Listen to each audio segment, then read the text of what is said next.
as I needed to. Doing this for mainly get my brother-in-law into the game. But if anybody else out there is watching, greatly appreciate that. Right now I'm still kind of going through getting the table set, so to speak. Going into my house rules here. If you want to skip ahead, sorry, I play with about 5 house rules. Most of them deal with infantry.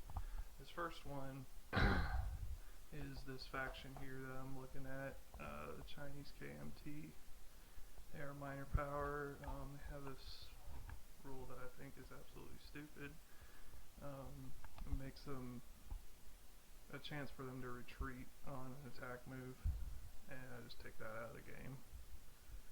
And I'm deleting some more things, some markers that I don't feel like I need. Getting into the second house rule here. This has to do with airborne infantry.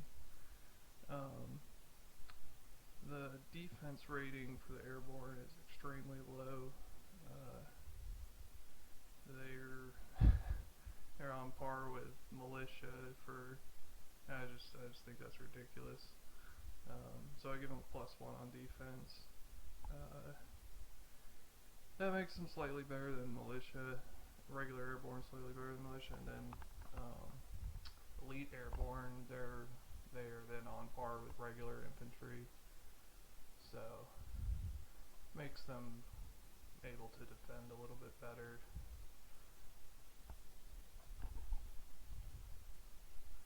Alright, the next one will be the Japanese Marines. There's a rule that they only can purchase 2 per turn, and it's an okay rule. I'm fine with it. What I do is I keep the rule until you get to July 1939. Then they can purchase as many as they want, and I think that really works. I think it's balanced and fair. Next house rule is going to be colonial infantry. So there's some Global War 36 players. There's a term they use called a MUM, which is militia upgrade militia, and it costs the same as a colonial infantry. So what I do is I make the colonial infantry a little bit cheaper, so the factions that have colonial infantry have a little bit more of an advantage than they otherwise would.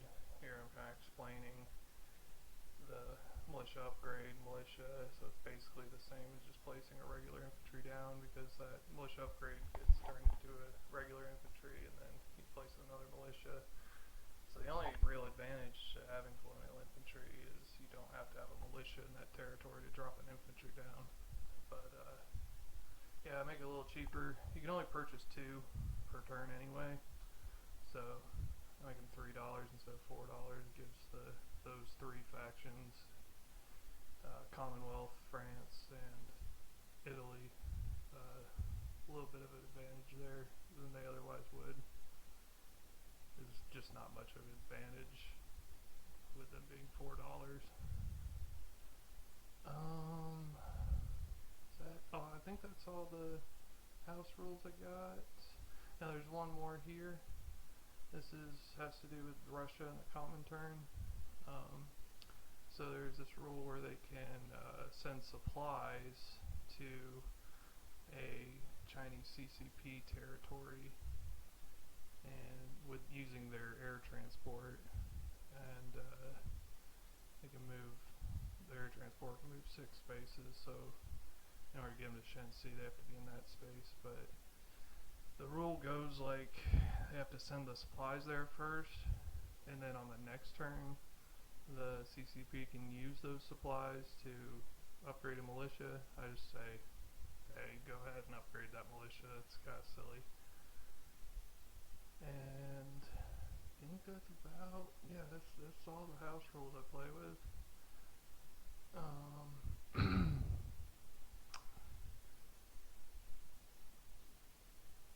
So I think we're about to get into it.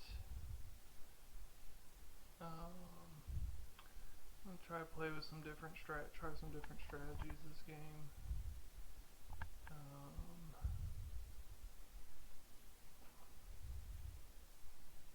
Definitely gonna need to do some editing for this video anyway. Alright, so we're getting into the start of the game.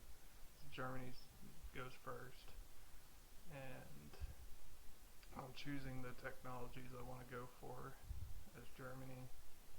I'm gonna definitely want long-range aircraft, and I think I go with advanced submarines and radar. They have 3 major factories, so they get 3 tech rolls.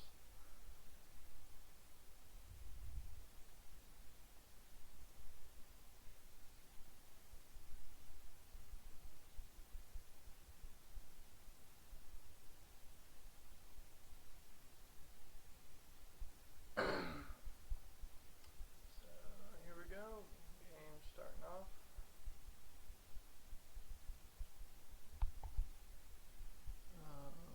End up hitting radar and advanced submarines. You can see on the chart there that the minimum number you need. If you roll that or higher, you complete that part of the technology. Now we're going into the purchases for Germany.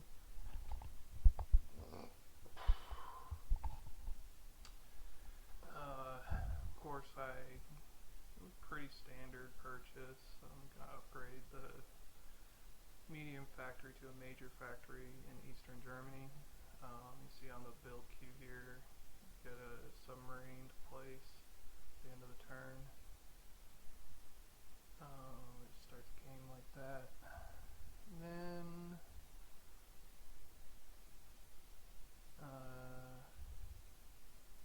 go into the Lend-Lease for the Spanish Republicans, the first proxy war of the game. I think I'm contemplating here between a fighter or a tactical bomber, and end up going with the tactical bomber.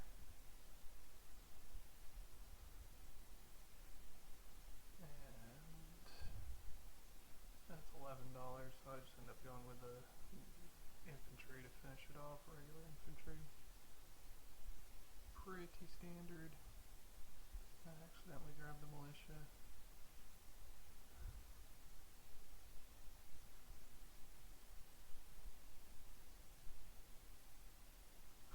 Okay, here we go. That's the purchases for Germany. We're going into our first proxy war. Spanish nationalists against the Comintern's Spanish Republicans. And also going pretty standard here. I do think I mentioned that I'm going to try to go pretty hard on the Spanish Civil War for Germany anyway. And doing so, I thought about bringing everything, but I was like, no, let's leave the cavalry behind, save it for later.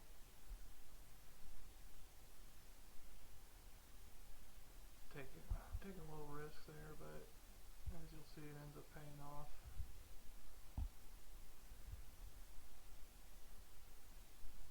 Get my dice set up here for the first time. It's going to be a snip, snip, cut, cut.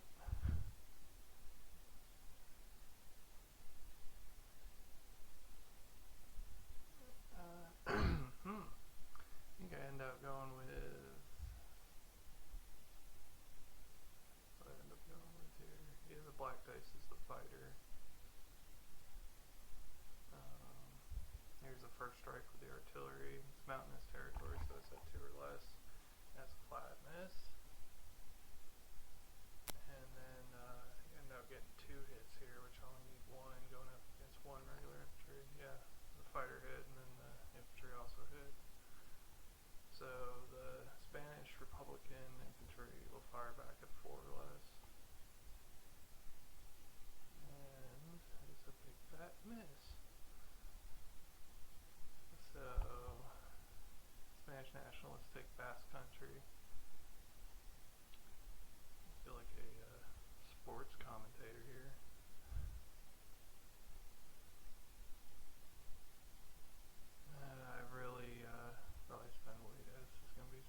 tracker.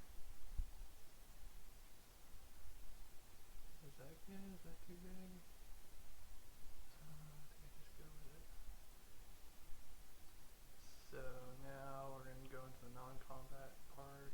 Fighter's going to go back to Galicia Leon, and then I'm going to send pretty much everything to Galicia Leon. Western Andalusia down there doesn't really serve a ton of strategic importance, this early on at least. So loading the infantry and the artillery from Morocco there, and putting that in Galicia Leon obviously, and put both ships in port there in Galicia Leon. I think that's it for Spain.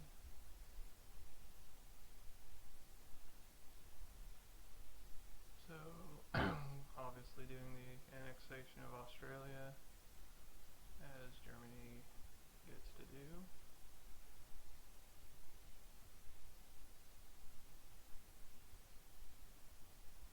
Tried to place in Bavaria for some reason. There we go.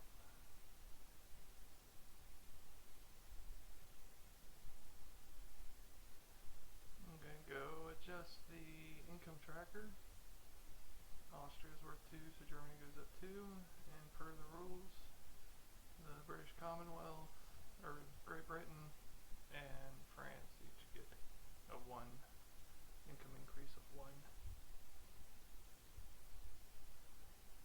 due to the fact that Germany took or annexed Australia. So I'm moving my subs out here.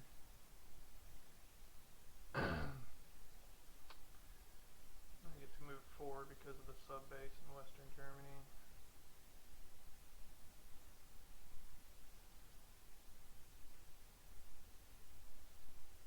And we're going to move the coastal sub over, put them in the sub base. Transport's going to go in port in Eastern Germany for now. I'll leave my ships just in the sea zones. I think that's it for non-combat with Germany. Okay, we're going to do the recruitment roll for the Spanish nationalists now. I believe I counted it up to be 5, so they have 5 territories, they need 5 or less, and it's a big fat fail. Alright, and now we're going to place our goods that we purchased.